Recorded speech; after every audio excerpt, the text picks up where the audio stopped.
Welcome to NFL Daily, where I am thrilled to be back in the Chris Wesseling podcast studio with two of my favorite people, Patrick Claybon and Jourdan Rodrigue. Before we get to them, we have to talk about the shooting that happened around 345 Park Avenue in New York City on Monday. If you're listening, you probably have heard about this. It was happening just as we were taping out at Rams camp on Monday. And since we have learned from the police on the scene that a man named Shane Tamura killed 4 people, including a police officer, before killing himself with a gunshot to the chest. An NFL employee was among the many people hurt, and officials say Tamura had a documented mental health history. That's a building, obviously, that is near and dear to everyone who works at the NFL's heart. I used to work in that building. We obviously know so many people that are there, and it's a huge building, and obviously the tragedy goes beyond just the NFL scope. But our thoughts are with everyone there, and obviously we'll be following this, but there's not much more we can say other than we just hope everyone is safe and everyone gets the help that they need. And there's no great way to transition out of that, but I am happy, as I said at the top, that you guys are here with me on this show, and that it is one of my favorite formats to do. I mean, I'm a sucker for hitting a lot of teams in one show, and who better to go and hit every single NFC team with than Jourdan and Patrick. You've been on the road in the NFC West. You've just been on the road. We missed you, Patrick, but welcome back to NFL Daily. Yeah, it's good. It's great to be back in here in studio with you guys, where I go out and then I just become another fan. It's like I asked Greg, like, hey, do you need me to take the microphone? He's like, no, we got it. We got it. That was a lot of pre-taping, a lot of top 25 players. And like I said, yeah, we're going to go through each and every team. And we're going to start with a team that, to me, I wrote more notes on than any other team. I'm going to be handling the NFC East. We each took different divisions, and it's actually the New York Giants. And I'll ask what you guys think here, but like I love that their biggest players are making a lot of news. Unfortunately, one of them was Malik Neighbors. He left practice Tuesday with a shoulder injury, but it does appear that he's okay, that it's not going to be anything serious. One thing that's really struck me, though, is their rookies.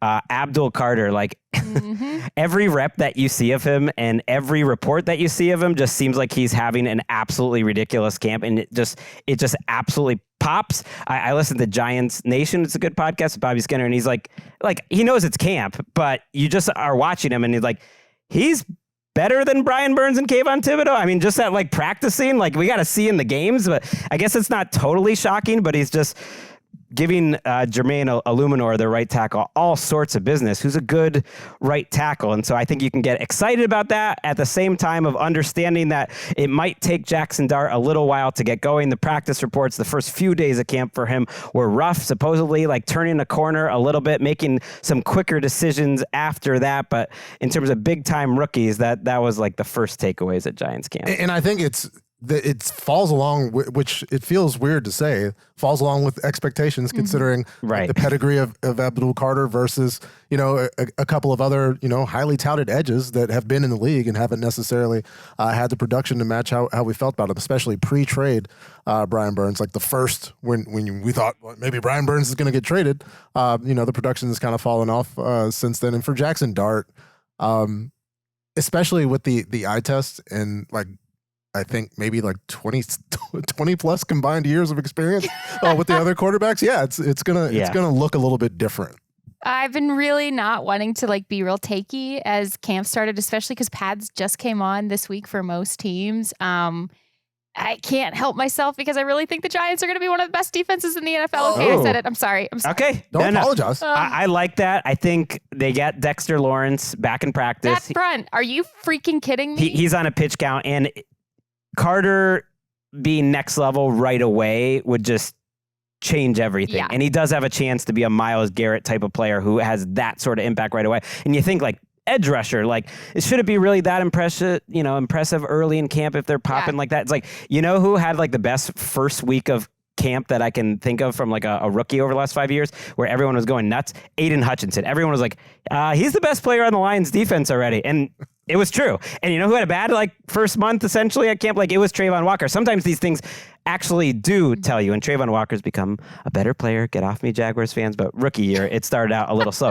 The other thing interesting about their rookies there, Cam Scatterbo is taking first team reps and by most accounts has a chance to have a major role, including starting, and not like he's getting all of them, but just looking at who's, performed the best at camp so far, it might be Scatterbo. So this is, to me, just a fascinating team. The big downer is Andrew Thomas has not been in there at all. So it's taking him a little longer to get going than you would hope. And to me, he's the linchpin of that entire team. But you have a cornerback 2 battle with Deonte Banks and Cordale Flott. That's a real thing. Flott might actually win that thing. But there's a lot to be excited about, that this team might be different. Theo Johnson might be their second most targeted receiver. He's catching a lot of passes in practice, according to the reports out of Giants. It's cool. Okay, does anyone think that Cam Scatterbo is, if Brian Dable could go back and become a running back in another life? It's just a ball of rage running right at you. Are you just saying he's white? No, because there aren't many of them. I literally just explained what I meant. Yeah. He's a ball of rage running at you. Attitude-wise, every movement is violent. Yes. Much in the same way that Brian Dable might just start screaming at a backup quarterback after. Yes, it says it's an annual thing. I follow, my colleagues Charlotte Carroll and Dan Dugan out there, and I have notifications on, and because I always love the first post of the year when Dan Dugan says, "Well, it's the first annual Brian Dable freak out. Here was the victim." Yeah, he has not gotten any more chill, and Scatterbo is definitely not chill. He seems like a guy who at some point will get into a training camp fight with one of his teammates. Not like that's a bad thing. Yeah. There's just there's those guys on every team. We're gonna get to one on the Packers lately. Nate Hobbs just goes a little over the edge. All right, let's go to the Cowboys. And yeah, we're front loading the show with a couple of teams I feel had a lot of news. I mentioned at the end of our show with the Rams, Tyler Guyton is officially out 4 to 6 weeks with a fracture. He is the left tackle of the Cowboys by all accounts. Had improved so much and was looking really good this offseason, and is part of the reason why I kind of planted a flag on Cowboys optimism last week, saying man, this young offensive line, it could go wrong, but the ceiling is to have a top 6 or 8 really young offensive line, and kind of like the Bucs. Then last year, suddenly you think that team is much better. Since then, Terrence Steele, the right tackle, has gotten a high ankle sprain. Tyler Guyton's out 4 to 6 weeks. Initially, they feared worse, so I guess that's good news, but not really. You're going to miss him. And then, in theory, you could move Tyler Smith out to left tackle, but his primary backup, Robert Jones, who they signed, is out for 2 months. So I don't think they're going to mess with the interior from the buzz that's going out there, and they're just going to have some backups at tackle, especially left tackle, for a little while. That's concerning. Another injury, Jourdan, is Kalen Carson, who'd been lining up with the starters at cornerback because they're so thin at cornerback, is out 4 to 6 weeks. So I'm already losing my Cowboys optimism after 1 week. I know you had, but you also. I think I'm going to have it overall. None of these are death blows. And you gave yourself, it was the take expert cushion. You said, but their variance is among the greatest. They do have a lot of variance in the entire league. Yeah. Everything that I see reporting wise out of Cowboys camp says that they do not want to move Tyler Smith if they don't have to, because moving him from left guard, kicking him out, it's obviously totally different footwork, but they're not sure locally yet how much time Tyler Guyton is truly going to miss. And so if it's only a game or two, you really don't want to mess with that continuity and flip-flop guys position and by position. Yeah, they've already dealt with enough. And so you create this cascade of issues where you're creating another issue that you have to solve if you move Tyler Smith when you're already dealing with enough of these issues with Tyler Guyton's injury. And so you just have to wait. You can't be overly reactive, because now you got to react to your reaction. You mean the Cowboys are trying not to create their own issues? Well, first. I know, it's crazy because Jake Ferguson got that contract, and I think it's quite team friendly, but it's also weird because he's coming off a bad year. But man, they have a lot of guys that are up for contracts that aren't named Micah Parsons. It's just a lot's going on. Deron Bland, they're talking about a new contract with him too. Tyler Smith is going to get a top of the market, or deserves a top of the market guard contract, and then you have Micah's there too. Trayvon Diggs, we'll see when he gets back. He's not there right now. So when you're lining up at practice lately, it's been Kyer Elam, and it was Kalen Carson, and they've got some undrafted guys. Kyer Elam was a guy who came in. Jourdan Bland is back with the team, though. Supposedly at running back, like I thought this was going to be a battle, and we'll see, but it seems like it's just Miles Sanders. Yeah. I was listening to Love of the Star podcast, and they kind of think he's actually looked good. He looked better than they expected. I was reading between the lines, Javonte Williams maybe not as much. And Jaden Blue is like an exciting, young, explosive guy who had this crazy one-handed catch down the field, and they want to get him in the mix, but it's probably going to be Miles Sanders. And then just the other like drumbeat out of there is a lot of Donovan Ezeraku love. And that's part of my Cowboys love. Like that edge group, if Ezeraku pops and Sam Williams is out there and he's back, like Marshawn Nealon eventually, like Cowboys are good. Maybe you'll become a Cowboys fan again. No, that's not happening. But I do think, right, the reason for optimism, it's all there. And yeah, we could couch it with some caveats and talk about thinness. But let's be honest, Dak's there. Yes. Like the offense will score points. Micah will be explosive. Eventually, the deals will get done. The Cowboys will end up paying more than they should because they should have done them earlier. And then what? I don't. Yeah. And then we'll see if again. like Trevon Diggs and Sharon Ravel, who was a high pick for them too, get healthy, because like that, their cornerbacks being hurt, their offensive line being hurt, that's more the thing that I'm worried about. But George Pickens, by the way, was chosen as the star of the week. I believe it was by the DallasCowboys.com. But they still got to pick 5 guys, and Pickens has come out there and he's done something. Let's go to the Commanders. Terry McLaurin is back in the mix, but he's still on the PUP list, so he has an ankle issue he's working through as he's trying to get that contract done. Speaking of contract, I was curious like what Von Miller's contract looked like. He got $3 million guaranteed, so you would think he like is actually going to be on that team. I don't think there's much risk they would cut a guy who got $3 million guaranteed, although it has happened before. He'd have to look pretty bad. They had the lesser known Herbig retired, Nate Herbig, who was an offensive lineman for the Steelers and was with them, was coming off an injury. So happy trails to him, one of those early retirements of camp. And then it's been a lot of Debo. Remember everyone was getting on Debo in the offseason because he kind of like looked a little bigger on one of those? Well, he did like a Luka Doncic, because when you're seeing him in camp, he is looking sleek and everyone's just like, it's a whole lot of Debo. So are you feeling the Debo love? I was last time. Okay. I said, man, you do not want that guy hitting you or running at you or catching the ball and running past you at any weight. I don't care. Yeah, the off-season weight concerns based on pictures are always something that it's like, what are we? My concern is he's had weight fluctuations and not looked as explosive consistently over the last few years because of those injuries as he has. But I think right now he's healthy, so that's great. Maybe he just ate some sort of inflammatory food that day, That happens to the best of us. He's going to start selling tummy tea on TikTok and like, yeah, guys, I was a little bloated. What were those things that went around in the era when like the reality TV steroids really started of the Kardashian, whatever? It's like the weight train or the waist train. They were like a thing that you had to, like a freaking modern day corset. I'm like, what are we doing? Essentially a corset. What are we doing to women? What are we corset. doing to women? Yeah. And to Debo. Let's not do any of these things. Be happy. Stop body shaming people.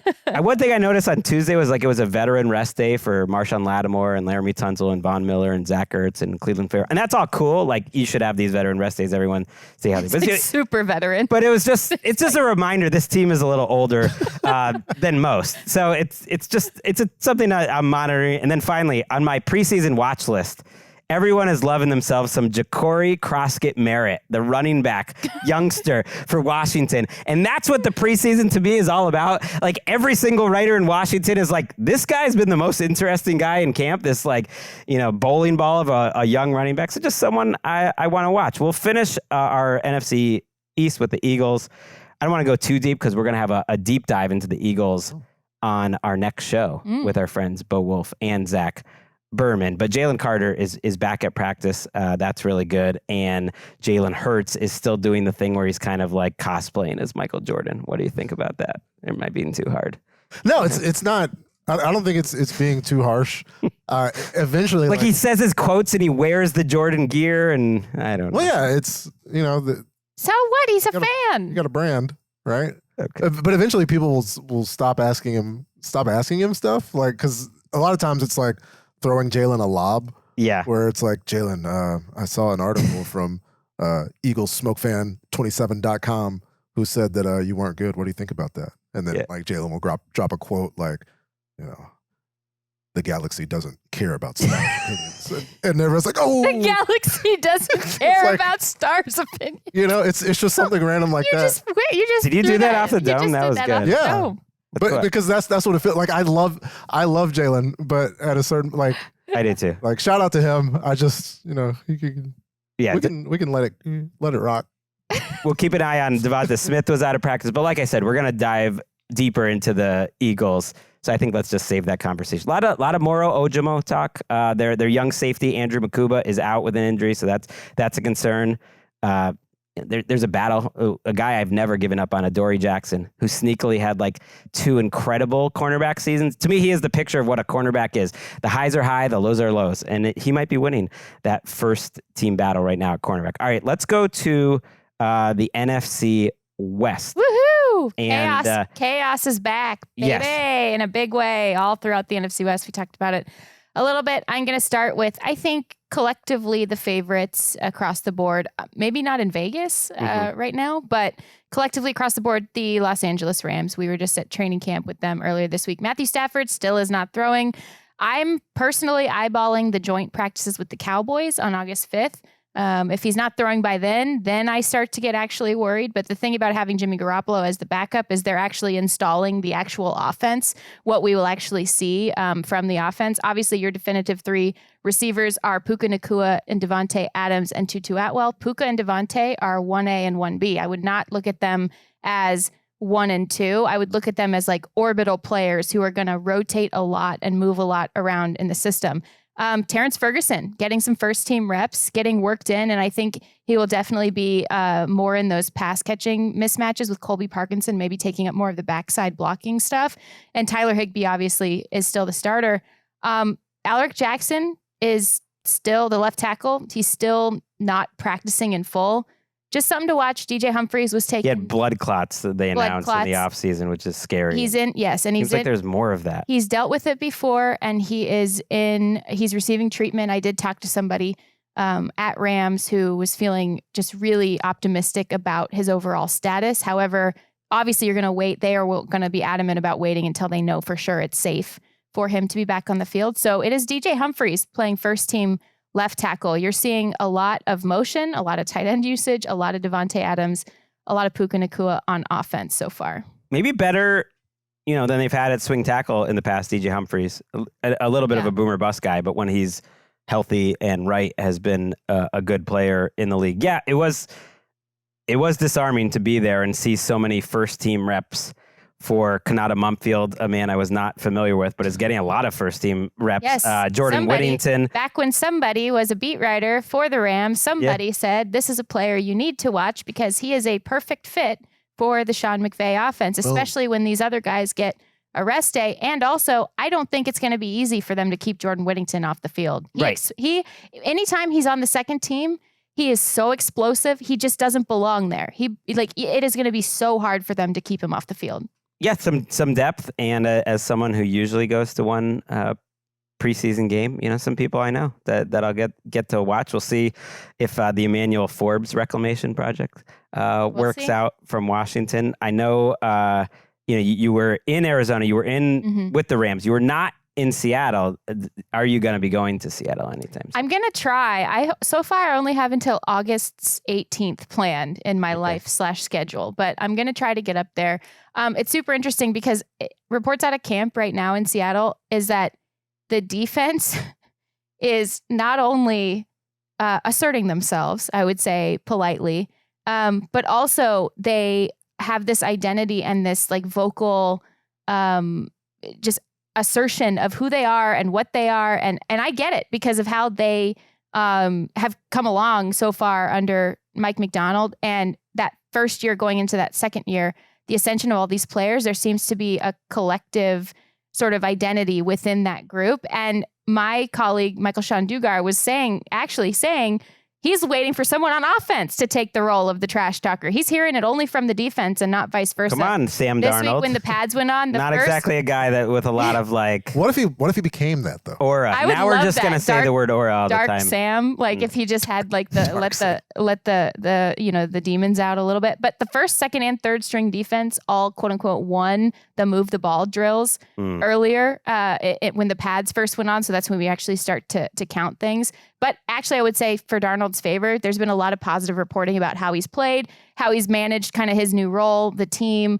They're still obviously working out what these receivers are going to look like. And all things lead back to the offensive line with this group and whether it will be a detriment to what they're trying to do or whether it will actually supplement and complement what they're trying to do with Ken Walker. Yeah, they have battles at center and right guard. I was a little surprised that they're making Oluwatimi, who I thought finished last season, play well, battle for that job. And that's what's happening. It really seems like Marquez Valdes-Scantling is their third receiver, and that they're making Jake Bobo and the rest of them fight after that, which I'm not in love with.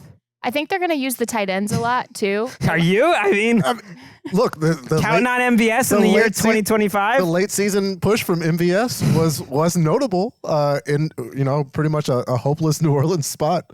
MVS made some plays down the stretch. I don't know that you want to build the whole plane out of MVS. Yeah, and I don't think if of all the coaching staffs in the NFL, like if any coaching staff is going to try to take things lightly on the offensive side of the ball and like try to make everything look. I don't think Mike McDonald is going to be a part of that operation. So it could look rough in spots in camp and maybe a little bit better when the season. And Elijah Arroyo, the rookie, is like so active. They're using him in the slot all over. So maybe he's really the I think they're going to use both of those tight ends, AJ Barner and Elijah Arroyo. I think in this Kubiak system, you definitely want to use at least a couple of tight ends.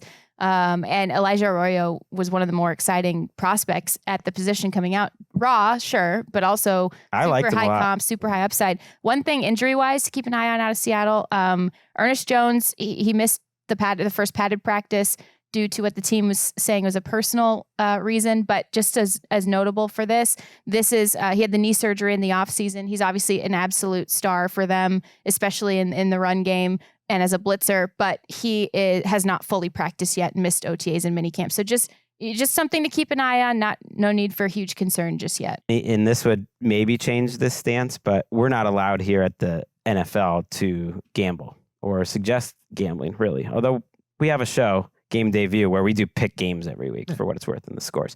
But if there was like a way that ahead of time you could just pick who based on the odds, would be like a sneaky pick to finish the season number one defensive DVOA. I would like the Seahawks' odds because I would assume they wouldn't be in the top 5 going into the season. And yet I think they have like a higher chance than people would realize of like literally being the best defense in the league. I think it's on the table. You mean like playing the number? Yeah, I'm playing the number, okay. but I'm saying that I think they'll be in the top 5, and I think they could be number 1 because I don't know anything. It's hard to predict. I think their absolute rock bottom floor is still a top 10 defense. Right, that's a good place to start. It's really hard to find a place to criticize or be concerned about truly. Because even if you're worried about the return from injury and you're worried about, the knee with Ernest Jones, they're not asking him to do things outside of what he's best at. And they're bringing safety help and help via the slot and Julian Love help for him to not necessarily have to move laterally in ways that would put him in harm's way. So it's just smart. It's a smart defense full of talented players. What could go wrong? Yeah, the combination of like continuity, relative youth, all of it. I love it. I know you love the Cardinals after at least that you love your guy Trey McBride. Yes, and got to talk to him in Arizona. Didn't go in with really any expectations about how the conversation or sometimes you catch guys. This was a really high energy practice. You catch guys after that, you're not sure. Oh my God, just had the best conversation with him and really grateful for the time. Really special person, special player. I think he's one of the best tight ends in the league, if not the best right now. George Kittle is up there, obviously, always. So this is a super interesting team because they've improved every single year. And when I went to the practice, you could really see they know where they're supposed to be. There's urgency in practice. What I thought was the most interesting, 2 things that I want to note to you guys that stood out to me about being there was, first of all, a lot of 7-on-7 red zone install. Like they obviously need to score more points. They need to finish drives and a lot of red zone install, a lot of different types of things with Marvin Harrison Jr., trying to get him comfortable in a little bit, probably a bigger role. Still, this offense will still funnel through the tight ends. But so far in training camp, that is a super key point of emphasis for them. Little designed runs for Kyler in the red zone as well, which I think would behoove them. I think that would be a positive thing if they can sustain that through. And Darius Robinson, they won't have Walter Nolan because for who knows how long, because they haven't given a timeline for the injury yet. Suffered the injury in camp, the first round pick, who we were all really excited about, Gregg's favorite player in this draft. But they are really high on Darius Robinson, and you can almost see like the second rounder, D lineman, you could almost see him like flip the switch, understanding I have to be this guy. And obviously looks the part, fills out the jersey, but was really attacking these practices and impressing teammates, and having Calais Campbell back's great too. Yeah, it's the red zone work. Essentially, it made me think back, not just for the Cardinals, but for the Rams, the 49ers, and the Seahawks especially. The division essentially came down to 7 or 8 plays executing in the red zone. And of course, the Cardinals had like the most notable and spectacular failure in the red zone. But that was just one of those things that sometimes happens with football, the ball not being round. But you can, drill and practice certain scenarios to an extent where the execution can be on point. Even if the result isn't what you want, you can have that level of execution. And I really think like division wide, like that should be the focus.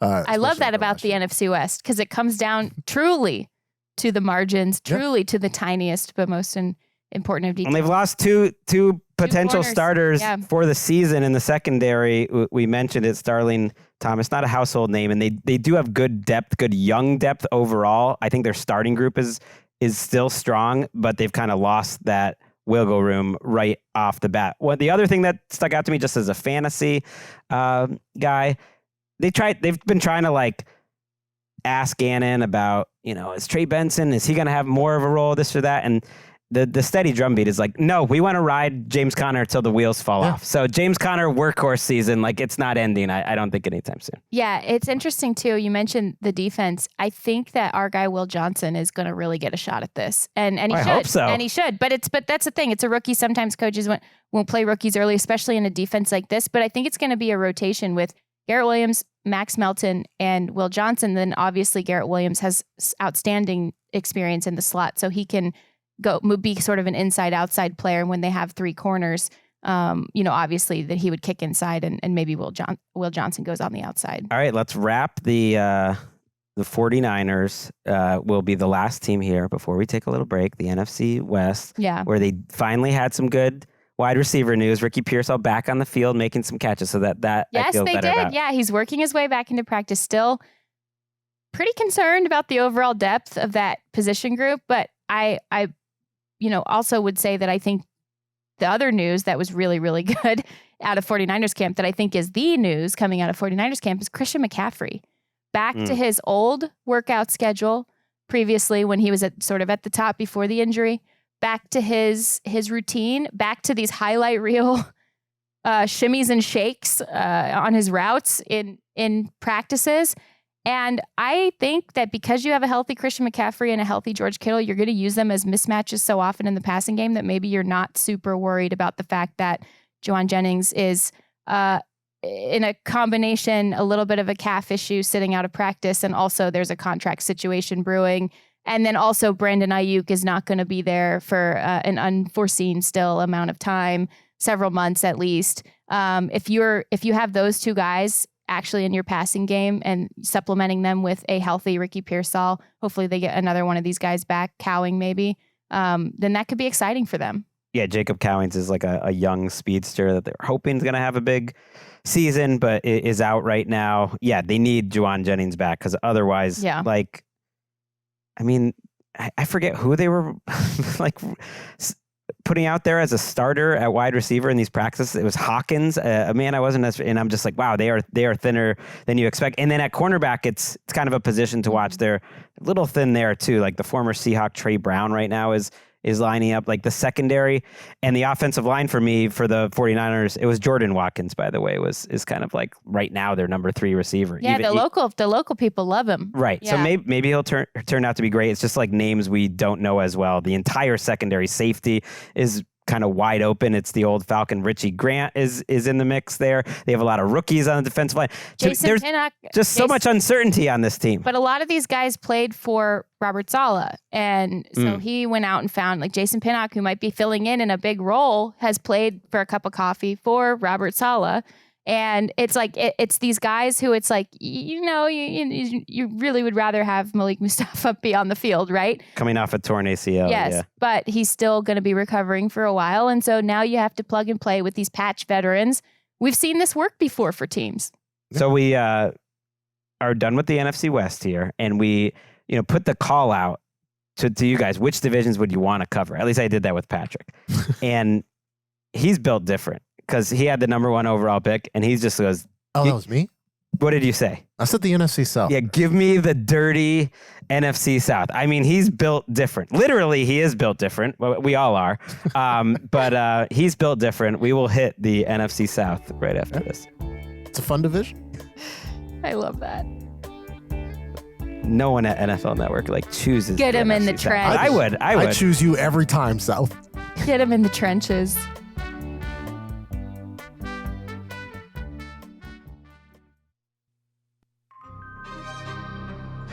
So if I heard it one time, I heard it 1,000 times over the month plus that Patrick was not on the show. Where is Patrick? The Claybon Vivants were saying, the Claybon Bonds were saying it. What? The Sleigh Bonds. The Clay Bonivers. I don't know. We need a nickname for the massive Patrick fan base. How's it any more than 3 people? The Pat Pack. The Pat Pack. Well, that's so heartening that people would notice my absence. The Claybon Voyages. No, that wouldn't really make sense. I like the Clay Bonivers. I like that. Yeah. I like the Claybon Vivants. Huge Bon Iver fan. A really massive fan base, really in its feelings. I like the. I think I like the Claybon Bonds. The Claybon Vivants is pretty good. A word that we don't use enough in general. Yeah, I think because, the dark period, right? And then our first vacation in 5 years. Yes. My daughter left California for the first time in her life. Exciting. Yeah, kind of. But yeah, no concerns to, Ooh. It had to be 7 people. Maybe. We've got a suggestion from the back room. The Clay Hive. That's pretty good too. Ooh. That's pretty good too. So we'll leave it to the people. Just let us know. Just throwing Pat Pack on Blue Sky. Just throwing Pat Pack out there one more time. I might not allow that one. I've got final editorial judgment. Is it too cute? I like going off the name too. I guess his name is Patrick. Yeah. Well, that's true. What? But I like the Claybon of it all. Yeah, my son calls you Slaybon. So we're getting to the NFC South, a division only Patrick. Yes.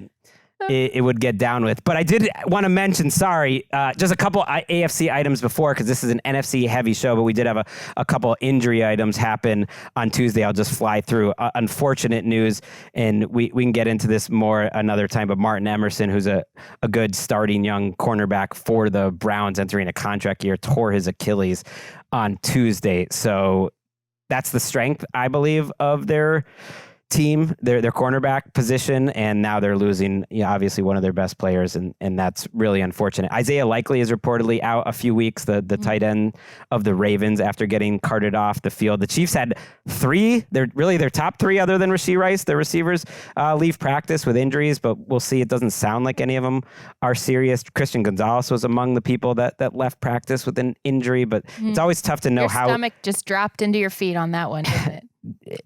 It's always tough to know how serious these things are, but obviously a torn Achilles and out a few weeks in terms of Martin Emerson and Likely, that's serious. That's unfortunate.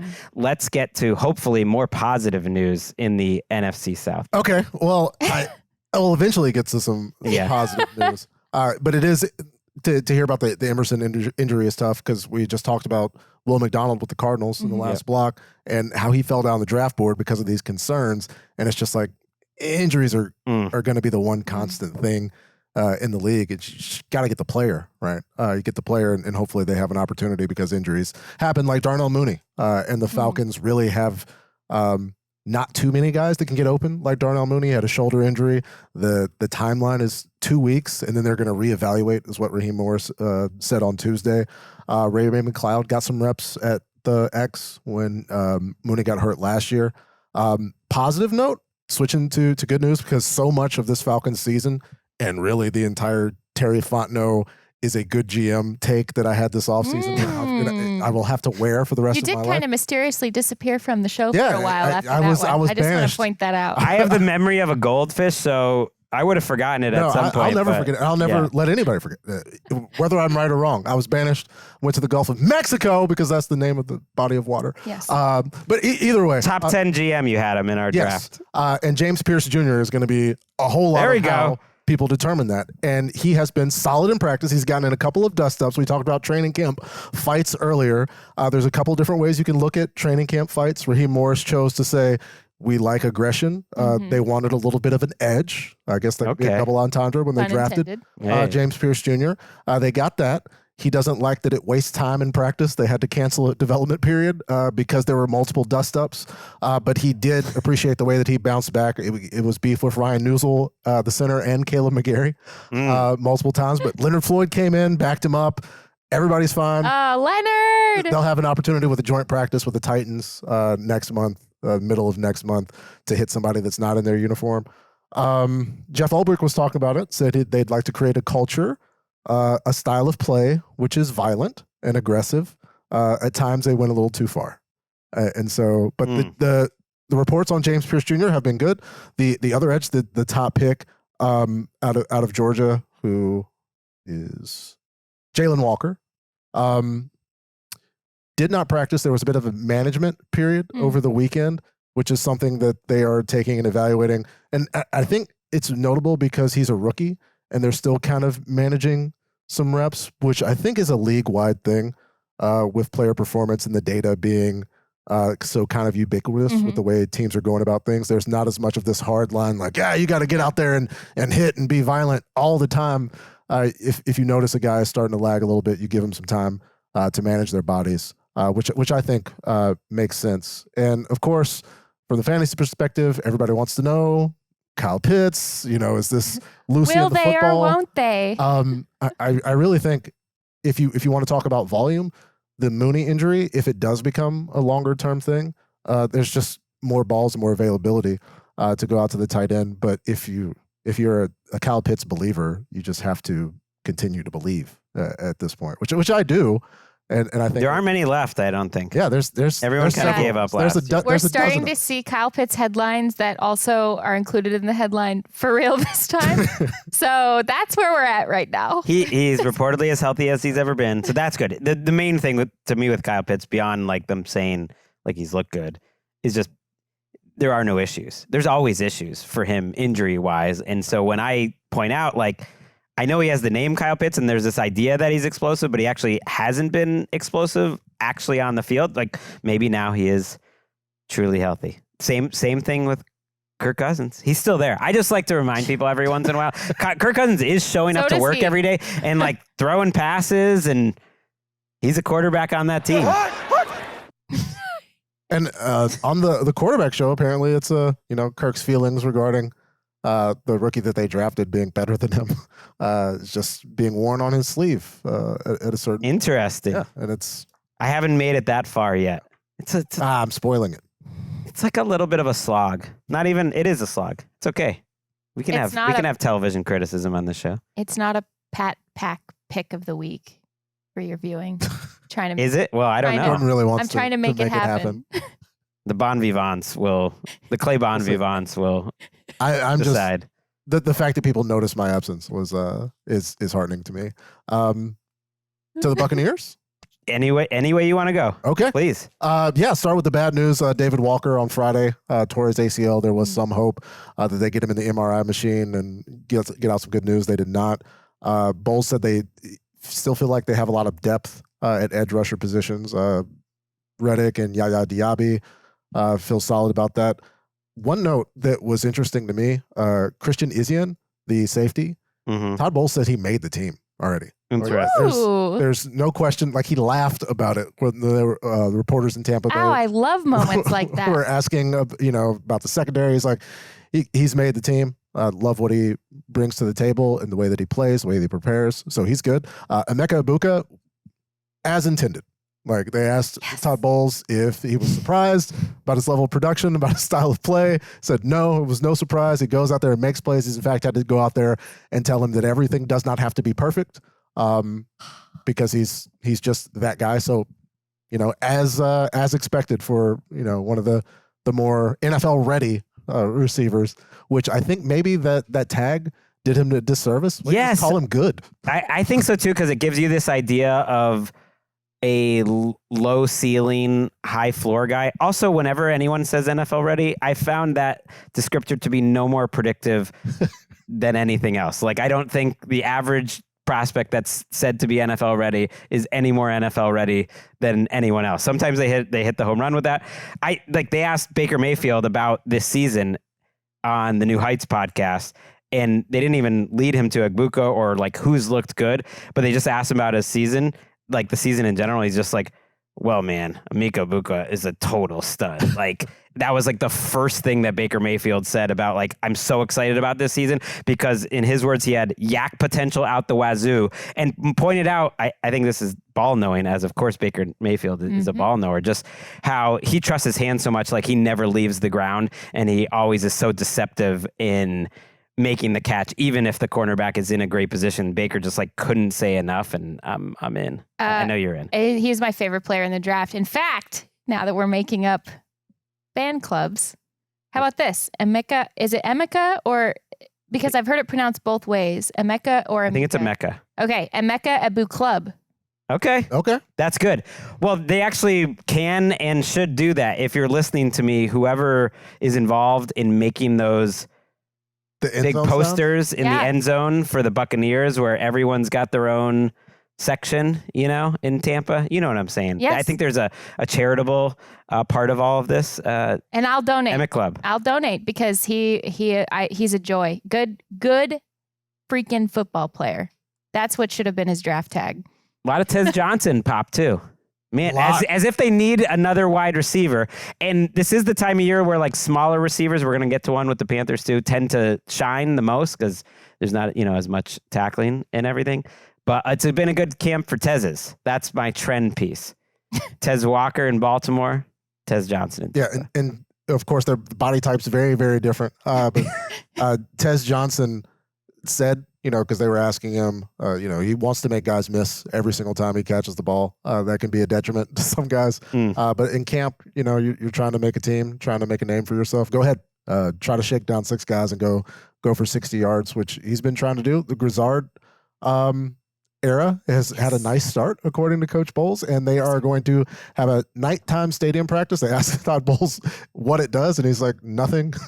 Other than to get them prepared, they do have 4 night games this year, and so they get a nighttime prep schedule, as well as there's some record-breaking temps in Tampa, and so it gives them a chance to cool. And probably, to be fair to Todd Bowles, I doubt he came up with that plan, although maybe he did. It was probably just like, hey, let's get the fans in here at night. It'll be cool, and anything, fan forward. I'm all for. All right, you want to go Panthers or Saints next? I have Saints next, just because I don't know why I did that order, but positives for Kelvin Banks. Had some opportunities to look good. Unfortunately, the Trevor Penning experiment might be running out of locations on the offensive line. Well, I think he's starting, isn't he? Yeah, he's a guard. But there has been some, like Brian Barisi had an opportunity, and this was pre-pads, where there were some embarrassing reps for Trevor Penning at guard. Speaking of Barisi, the Saints defense, both Chase Young and Justin Reed have mentioned freedom within regards to Brandon Staley's defense, and I don't think that's just folks taking a shot at DA, although there have been... No, that's the same thing Jalen Ramsey said when he played for Brandon Staley for the first time. I love that Justin Reed is in that system. Yeah. I mean, he's going to be the do-it-all conductor of that system, and I know Staley catches a lot of heat, but he's got a good plan for his defense, and it maximizes players, and it gives them answers to the test that they're seeking and allows them to play in a way that makes them feel comfortable. And that was what it was with Jalen. And he said that all the time. And I love that they're feeling that. It's cool because Justin Reed deserves that. Yeah. And it's one of those places where comfort allows you that level of aggression and confidence to play. And that's worked for Granderson as well, where Coach Moore actually highlighted Granderson a couple of times in camp in the post-practice speeches to the team, where they put Granderson tape up and they're like, this is what we want as a New Orleans Saint. This is the level of play and competition that we'd like to have. So this Staley effect has been good. And over on the offensive side, it's Shuck, it's Rattler. Jake Haener hasn't seen that many reps, but they're alternating. They're playing football. First team reps. The nicest thing you can say. I've tried to get excited. It's early. Like supposedly the Bucs defense has kind of been dominating too. So you never know when a defense is dominating early, but all accounts, I've been listening to the coverage and our friends at the Saints Block Party podcast. We'll see down there at Saints training camp in Irvine. I think the offense has been rough overall, and that Rattler's been better. That Shuck is looking like a rookie, kind of like a Jackson Dart type of thing, where he's just holding on to the ball and not making decisions. It is so early. I don't want to go too crazy. My bigger takeaway actually is the story, which seems like it's just like one of those features that means nothing, but I actually think does mean something. That Kellen Moore was showing the Saints Pacers basketball footage. I love a good cross sport comp. That says a lot to me about who he wants them to be. Like the fastest paced team in the entire league by a decent amount that played their brand of football. Now, can they possibly pull that off with this quarterback? I don't know, but I do think like Kellen Moore is banging the let's get a lot of plays in. Let's play extremely fast. It's risky. That's putting a lot on their defense potentially too, to be on the field more overall. But I find it interesting, if nothing else, if they're actually going to play that way. Yeah, and it's tough to I get the image of Hiley going down in Game 7 out of my head. But as far as like a comp, because this Saints team, especially wide receiver, is very, very thin. They're gonna need those guys to all make it through, and perhaps see how things go. Somebody that's probably a good football player is going to be cut from somewhere else, and be on the lookout for the acquisition there, because through the draft, through free agency, you waited to try to get some explosiveness there, and it's all Shaheed, baby, all the time. Yeah. If I have a takeaway, if I had to pick one takeaway from Saints early, Nick Underhill and Mike Triplett, who do New Orleans football, like it's kind of just Shaheed dominating everything, like volume plus. Like he to me is an early fantasy winner. Yeah, and he's added weight, and he's so fast that you don't worry about him slowing down. That like if he's the one and Olave, if it's 1A and 1B, whatever it's going to be, like I am buying my Shaheed stock. Although this offense, I know as you should, as he made plays the literal first time he got his hands on the ball in the NFL. And the player that I will point to for the rest of my chance to speak into a microphone ever as a failure of the entire draft process for a guy who had his level of production at school, granted, at a lower level, whatever that means, he's come out and produced ever since. And yeah, if you have hoop dreams or whatever to try to another cross-sport reference. Yeah, it's like the systems in place to evaluate talent utterly fail sometimes. Like if everyone's worried too about the Saints offense, thinking if you get a ton of plays in, you get more yards, more touchdowns. It hurts, your defense. You still have to win. Love it. It's a little bit of a throwback. Kellen Moore, Boise State Kellen Moore. Right. I think freaking love that. Because everyone we're asking the question, what is a Kellen Moore offense? And the Eagles, played at a good pace too. I think it's the single most underrated part of why they destroyed the Chiefs in the Super Bowl is they were playing so much faster than Spags, of all people, was ready for. Like the tempo in that game was awesome. And so maybe Kellen Moore bringing that over. All right, let's wrap up the South with the Panthers. Okay, so the Panthers had their first day in pads on Sunday. Dave Canales loves his basketball team of wide receivers where he's got the full spread. As you mentioned, you have a T-Mac who they did note, which the team obviously felt because of where they drafted him. The 40-time concerns go out the window when you see him actually playing football. He's been good. He's been solid. Of course, they've given Adam Thielen some of those management days and times for him, and Hunter Renfrow, who his college coach Dabo Swinney was at camp and made a comment about Hunter Renfrow not really looking like much, but then he puts his helmet on as Superman. Somebody asked Bryce about that, and Bryce was like, I don't think it's, I have the right to be talking about other people's bodies. Very deadpan, which is like classic Bryce and hilarious. I think he's I love him so much. Also, the Panthers have never once drafted a Clemson player, and yet Dabo's there at the practice. He's like, they've never drafted. He saw an opportunity. Not one time. They've never. I think the quote was, I'm not the one who should be talking about what a normal person's body looks like. Literally. Good for Bryce. Gosh, I love that guy. Oh my God. I'm buying Bryce Young. Renfrow as a guy who's back in the NFL and helps this team out and I'm glad he's in a position where you're not really sure what you're going to get outside of Thielen. Like Tet McMillan, I think is going to be starting, and I have faith in can be solid. And then maybe Renfrow has a bigger role than people think. I just really like the vibes of that room because you've got Leggett, who's just a joy to be around, it seems like. And you've got Tet, who by all accounts, teammates loved, very chill guy, competitive. Thielen's sort of the, driving the minivan to school with all the younger guys in the back, and Hunter Renfrow, who again, by all accounts is like great to be around. Nice dude. And Bryce is an all-time nice guy. Like, you want everybody to have some teeth once it's time to play, which I expect they will. But I like the vibes. They say, don't overreact to the one-on-ones. It's tough on the cornerback and everything in this setting. Of course, Hunter Renfrow is going to be good in that setting. But you can take yourself out of that and actually watch it and see Hunter Renfrow, make J.C. Horn just undress him in a way where the footwork is that's actually back to peak Hunter Renfrow, where he gets open by 5 yards within about a second and be like, ooh, I can see the pop. So I saw the pop. As long as he can stay healthy, I think they might have kind of some found money there. It's like a third, fourth receiver. I'm not getting crazy, but someone that can help them out. Yeah, and they're still obviously, not just based on what happened last year, but defensively there's a ways to go with regards to talent acquisition. They actually released Josie Jewell, who of course had the brain injury last year, still dealing with that. Christian Roseboom will get an opportunity. Was the green dot in LA last year. And so, he'll have a chance to try to make something go on this defense that doesn't really have a lot of reason to celebrate, but there's always a chance. Okay, so there's always a chance on these shows when we hit all 16 teams that we get a little meaty. But I've heard from the people, not only do the Claybon Vivants, the Pat Pack, miss you, they want to hear from each and every team in the NFL. So we're going to take a quick break, and then we'll wrap up with the NFC North.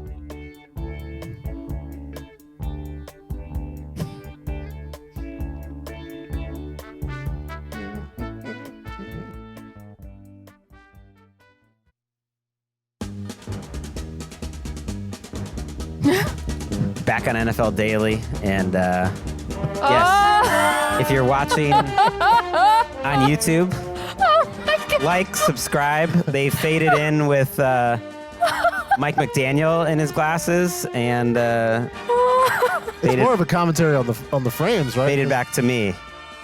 They got a swoop, both of them. I mean, we're both, smaller individuals. Certainly, Mike is for an NFL coach. I would take it, though. These are new frames. So, went glasses today, and I'm feeling good about it. You should. Forget LASIK. I like glasses. That's what I say. Yeah. Your vision, your choice. Do I have the vibe of a Mike McDaniel? No. I could aspire to, but I don't think so. The Lions. Let's start with them. I feel like we need to just do more on the Lions. I'm bad at self-scouting, but I feel like the Lions are almost under-talked about for how fascinating and excellent they are as a team. So we'll try to make it's your show, right so here. You do have control I know, over but this. I don't really even know if that's remotely true. I do love hearing that Aiden Hutchinson is the best player on the deep. He looks like his old self. There's no ramping up. Maybe that's a benefit of how early that injury happened and everything. But it's just been, by all accounts, full Hutch. He's back. Looks like one of the position battles has already been decided. Somewhat surprising that Dan Campbell kind of indicated on Tuesday, Graham Glasgow, who's been there as a reserve kind of swing guy, played a lot of starting positions, is probably going to be the center, not the rookie Tate Ratledge, who had the first 3 days of camp at center. So Maybe they didn't go well. I don't really know what happened, but there's a good chance Ratledge is going to start for this team anyways at right guard. So it's just figuring out the right equation and wanting to get as many reps as possible, I think, in those spots. And maybe they just decided the rookie's not ready for center, but that he'll be ready for right guard, which is obviously very important too. And this is a team, weirdly, as talented as they are, like I am really interested in the rookies on this team. Like Tyleik Williams, this big guy and like a fire hydrant, like has a chance right now because of injuries. Like he is lining up as a starter. Some people thought that was a reach for them, but a guy that they absolutely wanted. And so far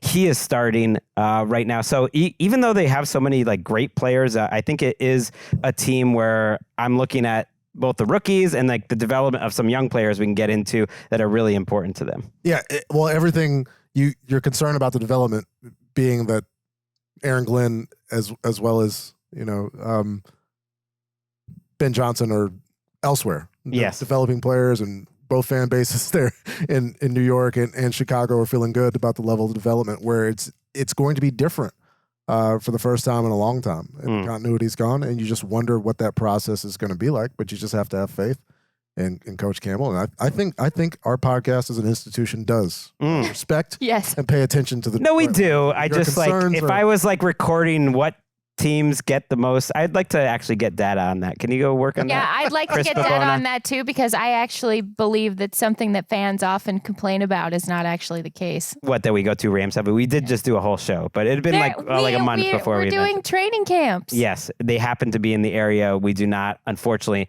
have the budget to leave the area, but we are able to drive to the camps that are nearby, and it was a great time. I loved hearing from Colton Pounty, who I think is one of the best beat writers in the game. He works for The Athletic, that he thought Terrion Arnold was maybe the most impressive player in all of their training camp. But then on Tuesday we heard that he left with a hamstring injury. That's obviously like, one of the least favorite things that you can hear at this time of year, because that could be a multi-week thing to try to get him better. But his development is really important. Hendon Hooker, I think his development is important as like their backup quarterback, just in case they need it. And I mentioned like the rookie class.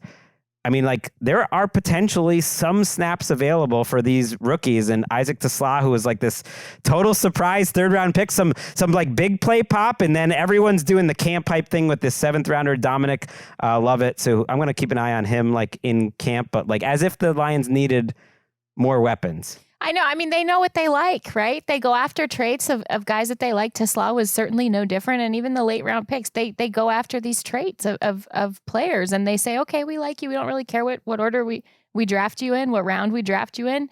And I think people were really expecting and hoping that Tesla would pop in camp, because they were ready to. I think people were ready to be excited about him. He seems like an interesting. It'll be interesting to see like where he fits in specifically.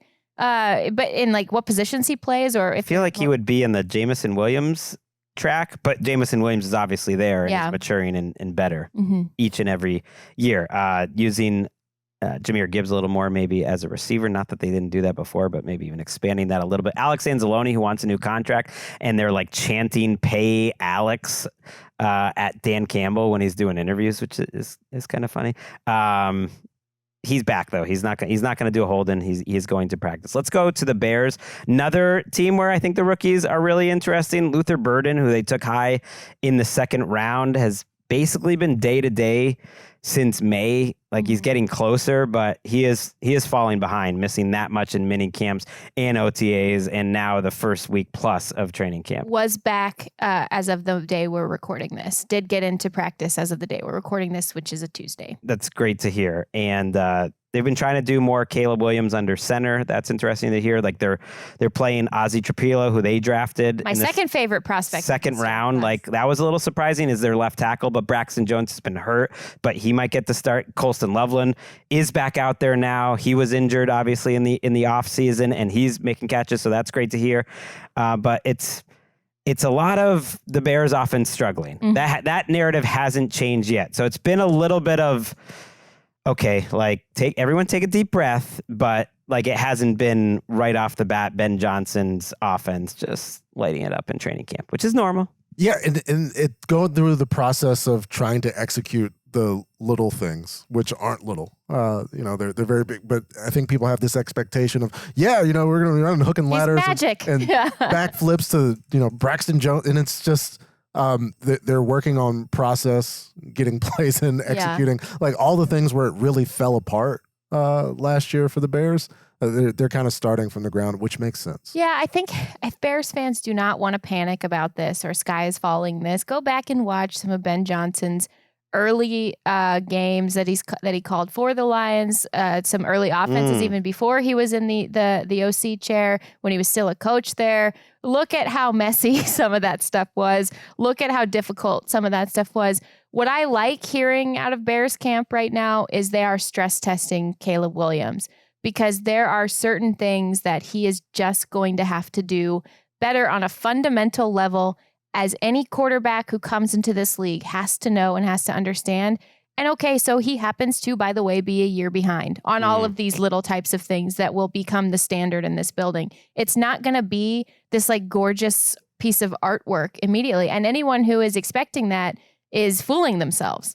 Well, then I think Bears fans are potentially fooling themselves, because I think the expectations are high. But I love that comp you made to that Lions offense, because that was a bad offense for most of that season, and they really took off in December. Like suddenly you were like, oh, like okay, this is totally. But they were under 20 points a game for 3/4 of that season essentially, and then they took off, and that happened sometimes. I think this team is more talented. I think they don't have to have that big of a learning curve, but they should have won. Obviously they have for a week. By the way, their second rounder Shamar Turner, I mentioned in that rookie recap, is going to be out a month. They are pretty deep at defensive tackle, so I would say in terms of like early impact, I don't think that's going to hurt this year's team. But Jalen Johnson, their best cornerback, one of the best players on their team, is missing several weeks of camp with an injury. So you never like to see that. Don't like to see Justin Jefferson out with a hamstring. Is there even like the smallest bit of concern that like a player that good when he's out, or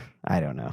I'm not, anytime Justin Jefferson. I know, because it's like hasn't even been treated as a thing.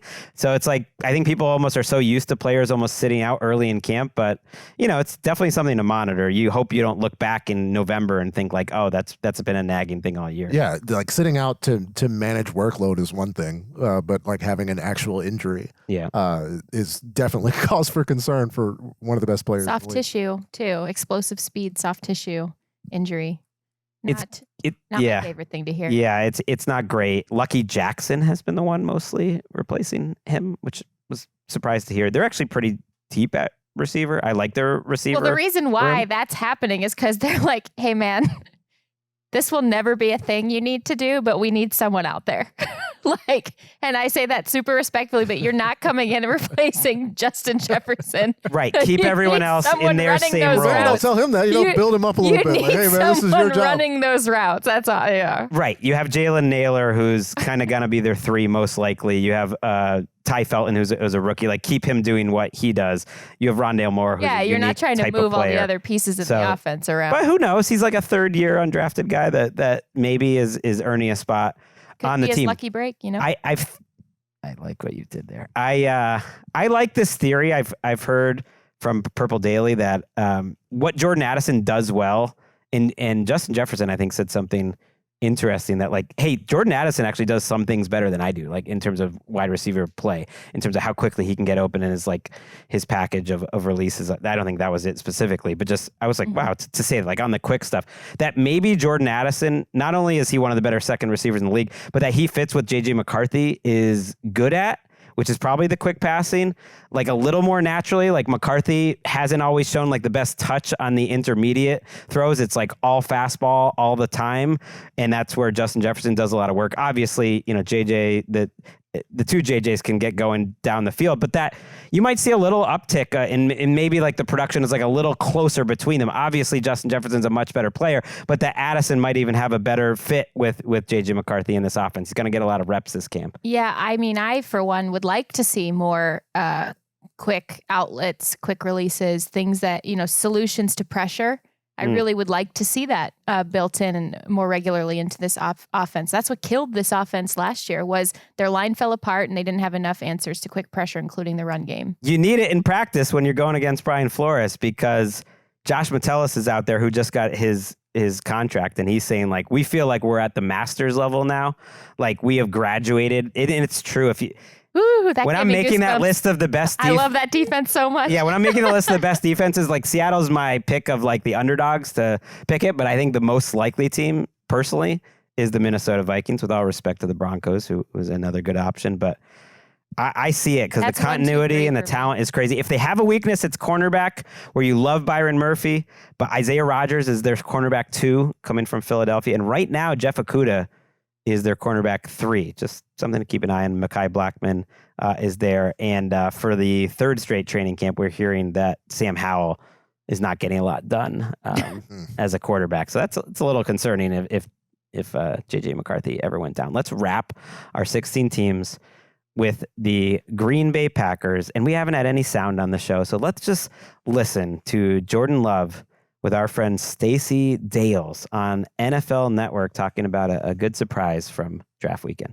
First off, I was definitely surprised, going in that first round, having the draft here in Green Bay and hearing them, Mark Murphy up there talking about for the first time since 2000, whatever, getting a receiver. So I was pretty excited about that, bringing in Matthew Golden, bringing Say from TCU. And, man, those are 2 guys that I think are going to add, just a more dynamic threat to our passing game. But like you said, we got a lot of weapons. We got a lot of different guys, like you said, that can do different things well.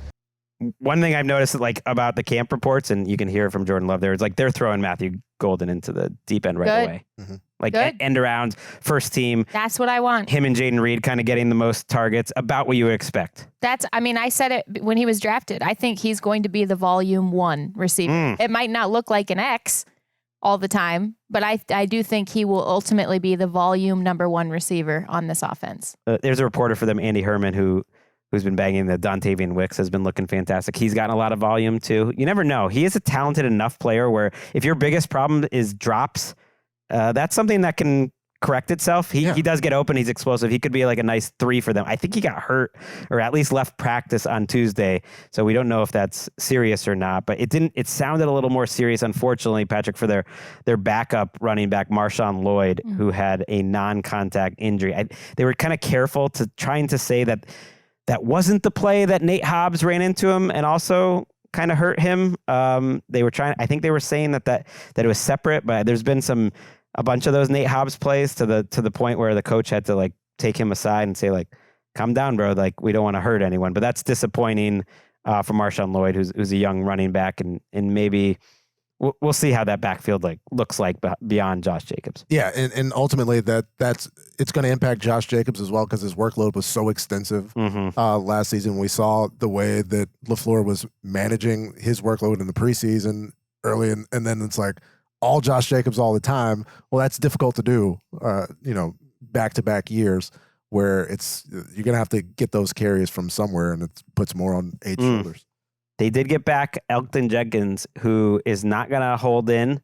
He's not going to hold out. And he legitimately was just hurt. And he said, like, we really tried. Like, we negotiated a lot, and they're not going to give me my deal. And he was like, you know what? Like, I get it. I am focused on becoming a great center. I'm under contract for a couple of years. I am going to be like the best center that I can possibly be. They asked him for his permission actually to change his position because that can affect your money too. And he hasn't played center at the NFL level, and he's been an awesome player at tackle and guard. He is literally the most versatile offensive lineman in the NFL, and he sold me. He has a good attitude, and I love that offensive line. I am always pro players getting paid, as I know we all are on this show. But I can't help but kind of go, oh, when I hear that, because we need to figure out, bottle whatever the Packers do scouting-wise to find these homegrown offensive linemen year after year after year, because not only is it a highly, highly talented group, but also they just sort of seem to be so for the team. Whatever the team needs, they seem to be for just very team first all the time. In general, that team is, I totally agree. And I think they are a greater than the sum of their parts offensive line, like year after year. There is something organizationally to that. And with that perspective from him and the way he's approaching it, it makes me wonder what the gap was. Like, maybe it was huge. What's someone's gonna pay him. It was probably huge, and he's kind of like, I'm gonna get an all-pro season, and then you're gonna pay me a ton of money. I get maybe in his mind. And if not, someone will. Like, guaranteed. Yeah. I also have kept an eye on that. Right now they have Keyshawn Nixon and Nate Hobbs outside and Bullard in the slot, who's like a safety. Is that the best group? We'll see. They might have Carrington Valentine, who's played a little better on the outside, and then you move Hobbs to the inside where he was good. We'll see. But it kind of depends on. doubtful. I mean, I've been on this beat for a couple months now. Is like, listen, if you might want a bigger player in the slot. That might be why they're trying to do this, because look at all the tight ends they're going to have to defend in their own in the NFC North. I mean, all these teams are moving these bigger players down closer to the unavoidable area of the field so that they're in these matchups with the tight ends more often because they're losing the math. Often, everyone is against these tight ends. It's a great final point to wrap the show on. We hit it out of the park. I mean, we can try to come up with more Claybon fan base names. No, I think Pat Pack. Bonvoy, we should ask Marriott Bonvoy. We should ask both of them what they want to be called. No, I think Bon Vivants, Bon Ivers could also be it. What a great show. Hit every team in the NFC. We are going to be back in this studio, Jourdan, and we're going to hit all the news of the day and do a deep dive on the Eagles. Looking forward to that for Thursday's show. Patrick, we release you into the inside training camp wild. Enjoy. Woohoo! Got a new intro sound this year. Yeah. The Bon Vivants, they're represented. That's how you know football's back.